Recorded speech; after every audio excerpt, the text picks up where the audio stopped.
Question ये बताना है कौन सी स्टेटमेंट इसमें सही है। तो rotation of earth show the effect on the value of acceleration due to gravity. तो ये बात सही है कि अगर अर्थ रोटेट कर रही है तो जी की वैल्यू कम हो जाती है। कितनी हो जाती है? G S minus R E omega square cos square lambda, इतनी कम हो जाती है। कितनी कम हो जाती है? इतनी कम हो जाती है। R E omega square cos square lambda इतनी कम हो जाती है। पहले जी एस के बराबर, जी एस क्या होता है? 9.8 बोल दो, अर्थ के सरफेस पे जो होती है उससे इतनी कम हो जाती है, क्योंकि जब तक रोटेट नहीं कर रही तो जी की वैल्यू फिक्स होती है 9.8 मीटर पर सेकेंड अर्थ के सरफेस पे। बट अगर अर्थ रोटेट करने शुरू हो जाए तो जी की वैल्यू क्या हो जाती है? चेंज हो जाती है अर्थ के सरफेस पे। तो इस केस में जी की वैल्यू क्या हो जाती है? G S minus R E omega square cos square lambda. यहाँ पे आर ई क्या है? Radius of earth. ओमेगा क्या है? एंगुलर वेलोसिटी है जिससे अर्थ रोटेट कर रही है। लेमडा क्या है? लैटिट्यूड है।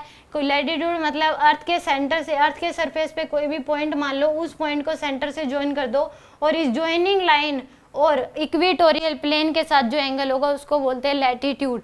Angle which the line joining to the centre of earth make with the equatorial plane is called latitude. तो उसको लैटिट्यूड बोलते हैं। तो फर्स्ट स्टेटमेंट क्या है? करेक्ट है। Second, the effect of rotation of the earth on the value of g at the equator is minimum and the pole is maximum. तो ये बात स्टेटमेंट गलत है, क्योंकि इक्वेटर पे ही जो जी की वैल्यू, जो रोटेशन का सबसे ज़्यादा इफेक्ट पड़ता है। तो जी की वैल्यू जो है मैक्सिमम इफेक्ट पड़ता है कहाँ पे? इक्वेटर पे। और पोल पे कोई इफेक्ट नहीं पड़ता, पोल पे नो इफेक्ट। अगर अर्थ रोटेट भी कर रही है तो पोल के ऊपर कोई इफेक्ट नहीं पड़ेगा। जी डैश की वैल्यू जी एस के बराबर ही होती है, क्योंकि लेमडा की वैल्यू क्या हो जाएगी? 90 हो जाएगी फॉर पोल। पोल पे जो लेमडा की वैल्यू है वो क्या हो जाएगी? 90 डिग्री। तो ये क्या हो जाएगी? पूरी टर्म 90। तो जी डैश की वैल्यू क्या हो जाएगी? जी एस के बराबर। और इक्वेटर के लिए लेमडा की वैल्यू क्या होती है? 0 डिग्री होती है। तो जी एस की वैल्यू आ जाएगी कोस 0 डिग्री 1।